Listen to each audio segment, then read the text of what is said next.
Hello everyone, हमारा question दिया हुआ है which of the following is the correct order of size of the given species. ठीक है, आयोडीन दिया हुआ है, ये नॉर्मल आयोडीन है, फिर आई माइनस आई प्लस। यहाँ पर भी अन्य जगह पर भी यही कुछ ऐसे ही दिया हुआ है। ठीक है, तो यहाँ आयोडीन आयोडीन की स्पेसिस को लिया गया है। एक है हमारा आयोडीन जिस पर कोई भी चार्जेस नहीं है, नॉर्मल आयोडीन है।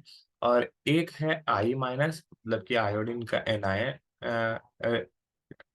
और एक है आयोडीन का केटायन। ठीक है, तो जनरली वे में हम लोग को जो साइजेस होते हैं, वो कैटायन का साइज जो होता है वो सबसे छोटा होता है, फिर नॉर्मल एटम का साइज होता है, और फिर एनायन का साइज होता है। ऐसा जनरली वे में यही होता है। ठीक है, ऐसा इसका रीजन क्या है?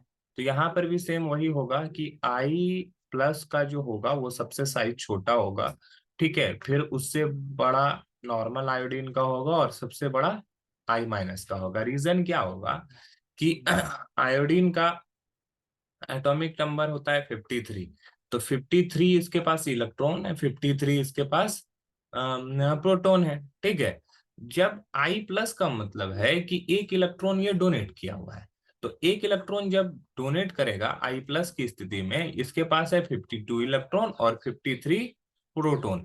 तो प्रोटॉन तो बराबर है, तो प्रोटॉन तो उतना ही न्यूक्लियर चार्ज लगाएगा। ठीक है, और उसको सिर्फ और सिर्फ 52 इलेक्ट्रॉन को अट्रैक्ट करना है, तो वो ज्यादा तेजी से अट्रैक्ट कर पाएगा, और जिसकी वजह से इसका साइज थोड़ा छोटा हो जाएगा। जबकि आयोडीन अपने नॉर्मल साइज में रहेगा।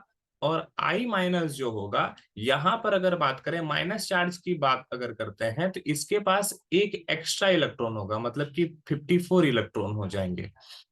और 54 इलेक्ट्रॉन और 53 प्रोटॉन, तो यहाँ पर एक इलेक्ट्रॉन क्या हो गया, बढ़ गया। ठीक है, तो इलेक्ट्रॉन इलेक्ट्रॉन के बीच में रिपल्सन बन जाएगा। इफेक्टिव न्यूक्लियर चार्ज जो यानी कि न्यूक्लियर चार्ज जो है 53 प्रोटॉन है, इसके वजह से वो न्यूक्लियर चार्ज तो सेम रहेगा। लेकिन इलेक्ट्रॉन एक एक्स्ट्रा आने की वजह से क्या होगा, इलेक्ट्रॉन इलेक्ट्रॉन के बीच में रिपल्सन बढ़ेगा, और रिपल्सन बढ़ने से क्या होगा, साइज क्या होगा, एक्सपेंड कर जाएगा।